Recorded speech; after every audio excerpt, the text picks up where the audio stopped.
Saul, still breathing threats and murder against the disciples of the Lord, went to the high priest and asked him for letters to the synagogues at Damascus, so that if he found anyone who belonged to the way, men or women, he might bring them bound to Jerusalem.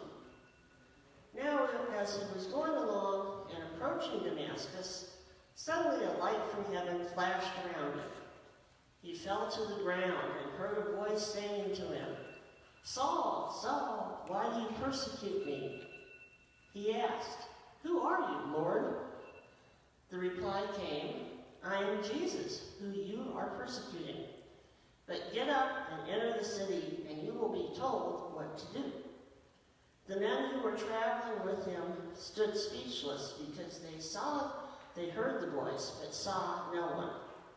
Saul got up from the ground, and though his eyes were open, he could see nothing. So they led him by the hand and brought him into Damascus. For 3 days he was without sight, and neither ate nor drank.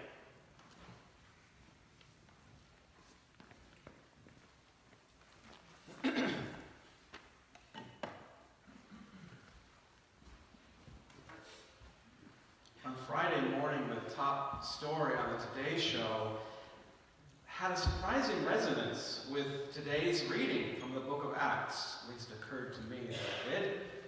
The story was a man convicted of a plot in 2009 to bomb the New York City subway system will soon be released from prison. The man is Najibullah Zazi. He was a baby in 1985 when his family was forced to flee their native Afghanistan because of war with Russia. For 9 years, they lived on food rations in tents in a refugee camp in Pakistan.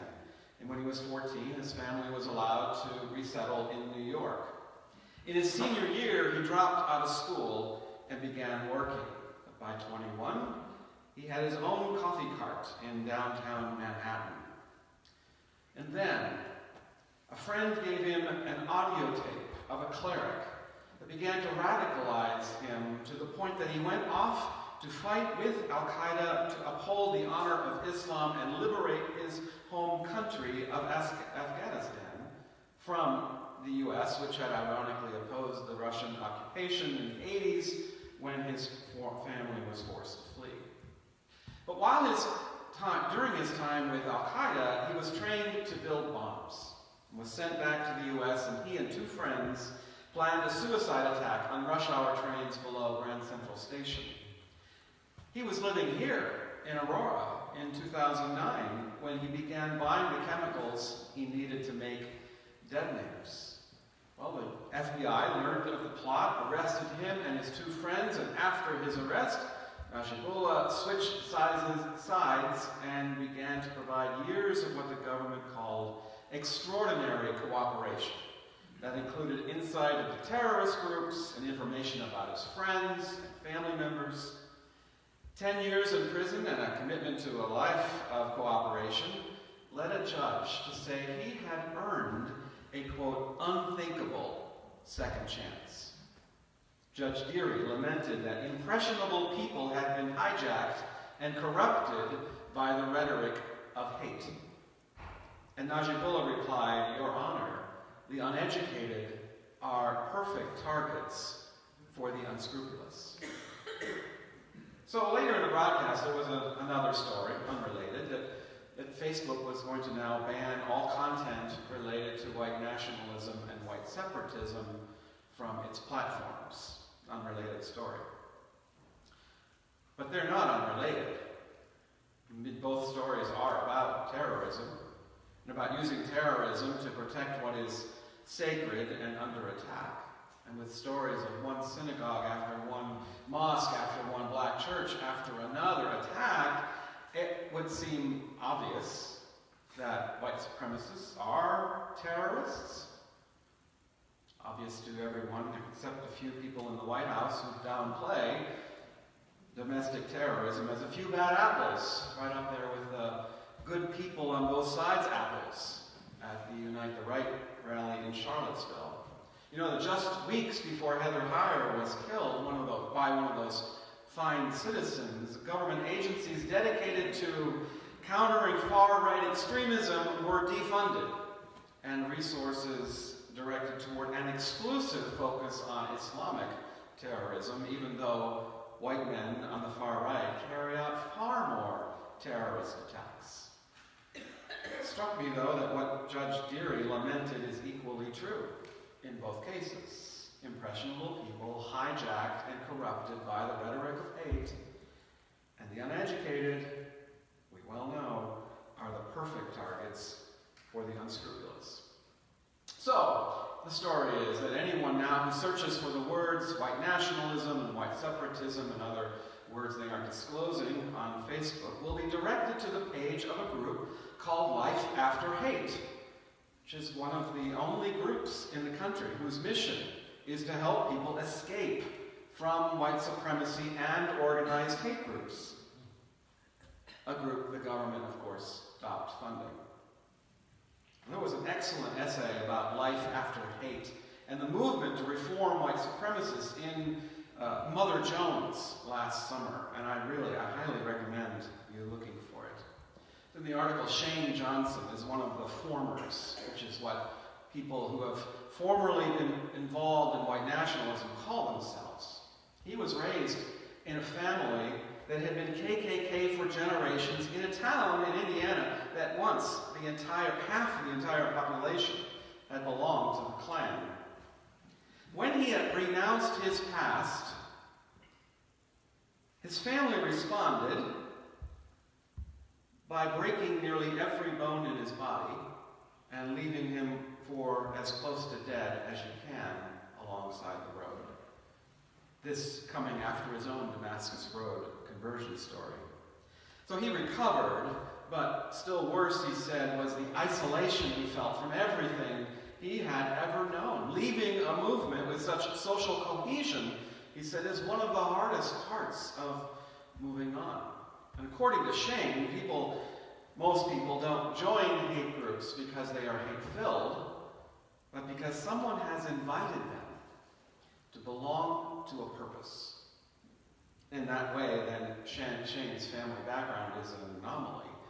But last year, he and another man were invited to consult with an agency working on an app that would identify, using artificial intelligence, would identify hate tweets. The program would reply to each hate tweet, "If you're tired of living in the darkness of a hate-filled life, there's a way out. No judgment, just help." And Sean thought that was ridiculous. And that such a message would actually lead people to double down on their extremism, not leave it behind. You are shaming them, he said, as living dark, hate-filled lives. You need to engage them. Another former described needing a helping hand, not a hand in his face.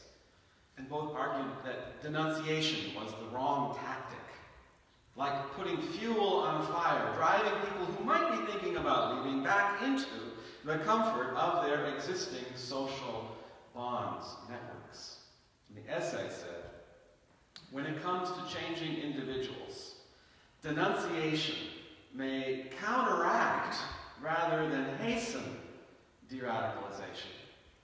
A sociologist from Chapman University said the uncomfortable truth is that the best way to reform racists may be to offer precisely what they are not willing to offer others.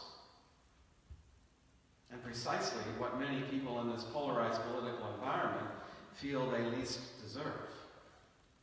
Empathy. One of the formers, Christian Picciolini, said that receiving empathy at a time when I least deserved it from those I least deserved it from was a transformative event that helped pull me out of the hate movement. Empathy. Empathy? So critics can rightly note that this is another form of white privilege, that expecting the oppressed to soothe the conscience of the oppressor. And yet, according to a man whose father was one of the Sikhs that was killed by a neo-Nazi in their temple in Oak Creek, Wisconsin, empathy, he said, remains an effective tool. Extremists want their actions to inspire anger. To respond with love, he said, is the biggest deterrent. And certainly the farthest thing from our first response. Although I have to say this is a very provocative idea and challenging. And so to our reading from the book of Acts today, what do Najibali Izazi and Shane Johnson and Paul, still here known as Saul, what do they have in common? Well, at least one thing is it's my difficulty in having empathy for them, at least before the first two became formers. Paul, I have a little more trouble with. Paul, whose words have been used to persecute LGBTQ people and silence women. Even if some of his words are indeed radically egalitarian, he's sometimes the hardest in this group for me to forgive. But to be clear, I've got to set this straight. I'm not calling Saul a terrorist, and I'm not saying that Saul is a member of a hate group. That one's really important. He's been used by hate groups, but Saul is the one whom the risen Jesus asked, "Why do you persecute me?" And I like how Jeremy asked the kids, "Why are you a bully to me?" The story of Saul begins a little earlier, back in chapter 7, when one of the 12 disciples named Stephen was put to death by a mob throwing stones. Stephen was the first martyr. But before people picked up their stones to throw, they laid their coats at the feet of a young man named Saul. But he wasn't just a coat check guy standing by. Chapter 8 then begins, and Saul approved of their killing Stephen. And the next sentence begins, that day, a severe persecution began against the church in Jerusalem. Saul ravaged the church by entering house after house. He dragged off both men and women and committed them to prison. Now these are among verses claimed by anti-Semites to justify in turn their persecution of Jews. But what Luke, and Luke is the author of the book of Acts, what Luke is describing here is an intra-party conflict, not a conflict between two religions. And Acts should never be misused for this purpose. But I want to come back to the challenge for all three of them. Can I have empathy for them? Can I have empathy before they are the formers? Before their life after hate? So John Pavlovitz, who's coming here next week, recently wrote in one of his most powerful blog posts ever about a young woman who approached him after an event in Omaha. And with her voice shaking, she said, "I'm ashamed to say this, but I find myself wishing these terrible people would just disappear. What do I do with this anger?" And John replied, "I knew what I had to tell her. These feelings are unhealthy. That this kind of consuming hatred toward another human being was dangerously toxic. And to remind her that the level of contempt for a stranger she was experiencing was exactly what she abhorred in those to whom she feels about." And I wanted to steer her away from such negative energy. But he said, I couldn't. I understood her. Her desperation and hopelessness make total sense. I mean, wanting it to end is a natural human response to the unchecked, unrelenting brutality and cruelty of this administration. Now, you don't actually wish to harm people. You just wish harmful people would stop harming people. Now, of course, there are things we can do in response, but there are also plenty of things we can't. We can, of course, always control how we respond. Although, just after our reading today, where it continues, the story continues about a man named Ananias who expresses exactly how hard this is. In a vision of Jesus, he was asked to visit Saul in order to lay his hands upon him so that Saul would get his sight back. Now remember Saul becoming blind on the road to Damascus. And Ananias protested, "You can't be serious. Everyone's about this man and the terrible things he's done, his reign of terror. But in the vision, Jesus persisted, "This is the man I have chosen." So reluctantly, Ananias went, and no sooner after he spoke the words, scales fell from Saul's eyes. He could see again. He got to his feet, was baptized, and sat down with them to eat. So the followers of the way had every reason to hate Saul for persecuting them, and every reason not to forgive him. So I have to wonder, why of all people then was he chosen to be an instrument of God? Which means I think I need to ask, is this scripture even about Saul? Or is this a scripture, this whole conversion story, a story about us? Eugene Peterson asked us to imagine one individual in whom we have given up hope. They'll just never change. And there's a few people I can imagine. What would it mean to know that God has chosen her, or him, or them? Not only the people from whom I expect the worst, but who in fact have done the worst, the most cruel, the most brutal.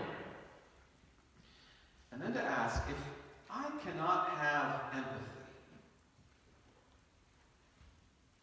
what then? I mean, in the end, who am I? Is this a dramatic conversion story of Saul set centuries ago, or a question of conversion we have to ask of ourselves every day? Of course, empathy is not the only response. The idea that we wouldn't denounce every act of terror, whether it's foreign or domestic or personal, makes love incomplete. Empathy, or using empathy as an excuse, that's another day. But my sermon is entitled, Life After Hate. But not anymore am I talking about Najibola or Shane or Paul.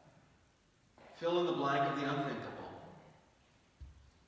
And then to bring it back home by the grace of God, what kind of life could we have after hating them?